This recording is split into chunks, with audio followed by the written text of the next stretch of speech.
Bonjour à tous, on se retrouve aujourd'hui pour la conférence de presse de Hansi Flick avant le match de demain contre Elche. Et on commence tout de suite avec la première question qui a été posée à notre coach. On lui dit comment l'équipe s'est sentie cette semaine et à quel match vous attendez-vous face à Elche qui aime avoir le ballon et la possession. Est-ce que ça sera un match différent ? Hansi répond bien sûr que c'est différent.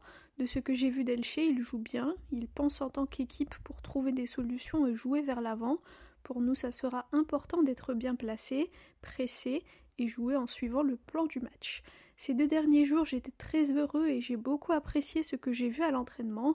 Olmo est de retour, Lewandowski aussi, donc c'est très bien. Pedri ne sera pas là, mais c'est comme ça cette saison et on doit l'accepter. Ensuite, on lui dit cette semaine, beaucoup d'infos sont sorties sur Lamine. Est-ce qu'il va bien ou est-ce qu'il a des gènes qui le limitent physiquement ? Hansi répond seulement cette semaine. Je pense que c'est toutes les semaines. Lamine va bien, je lui ai parlé, et il va bien. Il y a des jours où il a des petites douleurs, mais il travaille très dur et il s'est beaucoup amélioré. Je pense que son évolution est bonne. Ensuite, on lui dit comment sera l'équipe sans Pedri. On sait que c'est un joueur très important. Et est-ce que sa blessure est due à l'accumulation des minutes ? Hansi répond, on était surpris qu'il se soit blessé parce qu'après le match à Madrid, il a ressenti juste une petite gêne et un peu de fatigue, mais après il a fait un examen et on a découvert que c'était une blessure. C'est comme ça, et comme je l'ai dit, on doit l'accepter, et oui, c'est l'un de nos meilleurs joueurs et il sera absent. Il nous apporte beaucoup de stabilité. Dans les phases de possession, il est très important pour nous, mais aussi sans ballon, mais on doit gérer tout ça, et on espère qu'il reviendra très bientôt. Ensuite, on lui dit, cet été, vous avez eu beaucoup de temps pour le repos et pour faire une bonne préparation, mais paradoxalement, il y a beaucoup de blessures. Est-ce que vous en avez parlé ? Est-ce qu'il y a un lien entre les deux ? Hansi répond, je ne sais pas, parfois c'est comme ça. Ça commence avec 1 ou 2 blessures et après ça s'accumule. On doit l'accepter, mais pour le moment, on est en novembre et il reste encore beaucoup de matchs dans la saison, donc on n'est pas inquiet là-dessus. Ensuite, on lui dit, Dani Olmo et Lewandowski sont de retour. La semaine prochaine, il y aura 2 matchs difficiles à l'extérieur. Est-ce qu'ils pourront déjà être titulaires ? Et qu'en est-il de Joan Garcia ? Hansi répond, concernant Joan, on évaluera au jour le jour. Pour le moment, il s'entraîne avec Dela et Andrés, qui sont les entraîneurs de gardiens, et c'est très bien. Il est sur le bon chemin, mais pour le moment, il n'y a pas de date et pas de pression. Tout va dans le bon sens. Et pour Dani et Lewandowski, on doit voir demain combien de temps ils peuvent jouer et ensuite nous adapter et décider pour les prochains matchs. Ensuite, une journaliste lui dit « On ne vous a pas vu avant ni après le Classico » et c'était un moment où il y avait beaucoup de bruit autour de Lamine. Vous, en tant qu'entraîneur, comment pouvez-vous protéger ou prendre soin d'une star comme Lamine ? Hansi répond « On le fait, on discute avec lui. » C'est normal, on est très honnête l'un envers l'autre et je pense que c'est la meilleure manière de faire. Je vais toujours le protéger et le soutenir, c'est un joueur fantastique et un garçon fantastique, il est très jeune donc on va continuer comme ça. Ensuite on lui dit la saison dernière tout le monde était d'accord pour dire que vous avez fait ressortir la meilleure version de vos joueurs. Pensez-vous qu'ils sont en dessous de leur niveau cette saison et que votre mission c'est de les faire revenir à leur meilleure version ?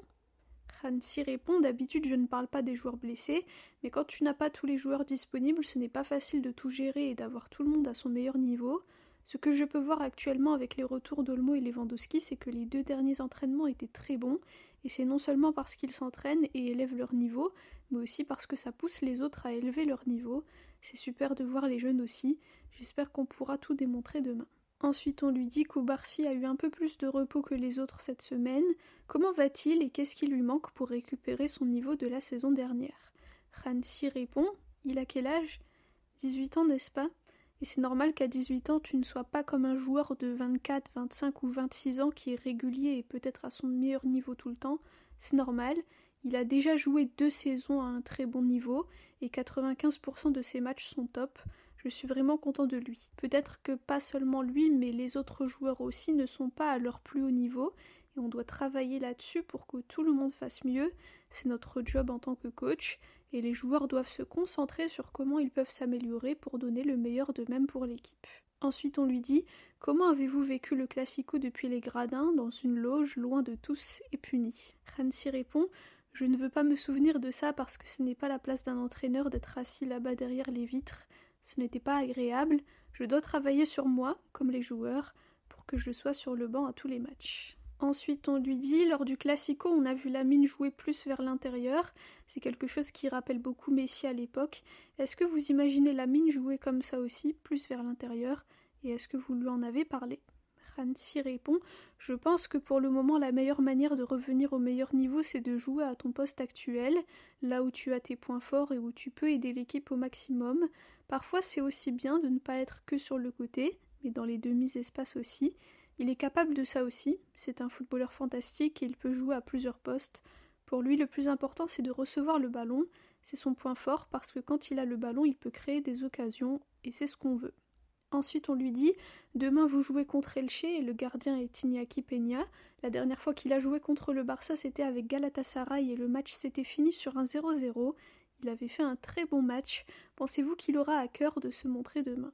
Hansi répond « Bien sûr, Iñaki est un bon gardien, mais on doit jouer notre football et gagner pour prendre les 3 points. Je sais que ce n'est pas facile contre Elche parce qu'il joue très bien au football. Pour nous, l'important c'est qu'on se batte comme une équipe, une seule unité, et que tout le monde soit impliqué. Les fans doivent ressentir que chaque joueur sur le terrain se donne à fond et fait de son mieux pour prendre les 3 points. » Et enfin, la dernière question, on lui dit « Avant le Classico, Lamine avait parlé du Real en disant qu'il vole et se plaigne. Est-ce qu'il aurait dû éviter de dire cela?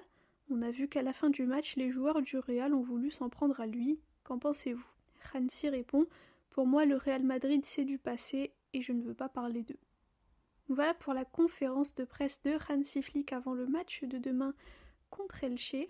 Ça sera donc à domicile à 18h30 et on va pouvoir revoir Iñaki Peña et puis aussi Hector Fort qui est maintenant joueur d'Elche. Voilà, on espère une victoire, on espère que l'équipe va essayer petit à petit de se remettre sur les rails. Bon, ça sera sans Pedri. D'un autre côté, il y a le retour de Dani Olmo et de Lewandowski. Bon, honnêtement, je m'attends pas non plus à des exploits. J'espère qu'on va bien jouer, qu'on va essayer de gérer au milieu même sans Pedri. Et par rapport à Lamine, honnêtement, je ne sais pas. Je sais qu'il y a des informations qui disent que il y aura peut-être une opération, peut-être pas, mais pour le moment, ce qui est privilégié, c'est le repos et une sorte de traitement conservateur avec des exercices, etc. pour qu'il puisse se remettre vraiment à 100% de sa blessure. Donc je sais pas s'il devrait jouer demain ou pas, on verra. Mais je pense que s'il joue, il jouera peut-être qu'une mi-temps ou peut-être 60 minutes, pas plus. Voilà, vraiment un coup dur en ce début de saison avec toutes les blessures. Ça rappelle il y a 2 ans quand on avait eu aussi une hécatombe de blessures. Bon, c'est vraiment dommage, mais le positif, c'est de se dire qu'on n'est qu'au début de la saison. Pour l'instant, les matchs qu'on joue sont pas super décisifs, donc on a le temps de s'en remettre et puis de faire quand même une très bonne saison et gagner des titres. En tout cas, moi, je choisis d'être optimiste. Voilà. Dites-moi dans les commentaires quel est votre pronostic. Moi, je dirais un 3-1 pour le Barça, avec un petit but de Lewandowski pour son retour. Voilà, merci à tous pour votre écoute, pour vos commentaires. Visca el Barça et Visca Catalunya.